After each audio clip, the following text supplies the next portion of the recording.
The price of north of 75 million makes sense if we assume that the murmurings, the rumours, the things that have been kind of talked about around this deal are actually true. If we are to get Bruno Guimaraes for around this fee, then I think we can assume that everything we've been hearing is true. What are those things? Let's go through them.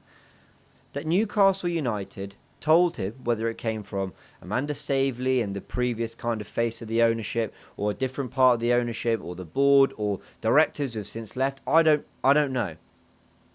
But if we believe that someone in a position of power at Newcastle said to Bruno Guimaraes, if we don't get Champions League football, you can leave for £60 million.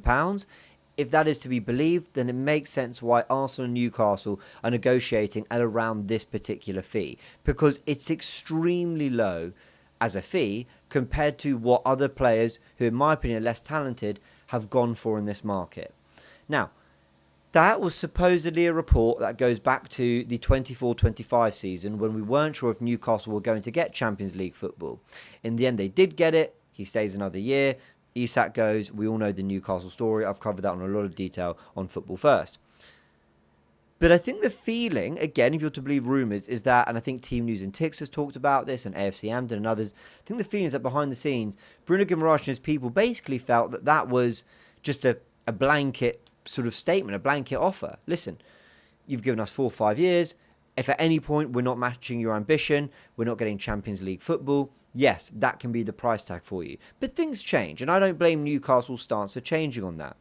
Only they haven't got Champions League football. He's said to Newcastle United that if a big club come in, I want to make that move. Arsenal have, and supposedly all the conversations behind the scenes between intermediaries, Kier Drabchin, who I think has declared himself an Arsenal fan, all of that has worked in Arsenal's favour, because it's meant that it's dragged Newcastle down to a price that's probably, well, not probably, definitely lower than his market value when you look at what other players have gone for. Fat Tanadi can go for 100 million. If we're talking about Bruno Guimaraes for 75, that's extraordinary value.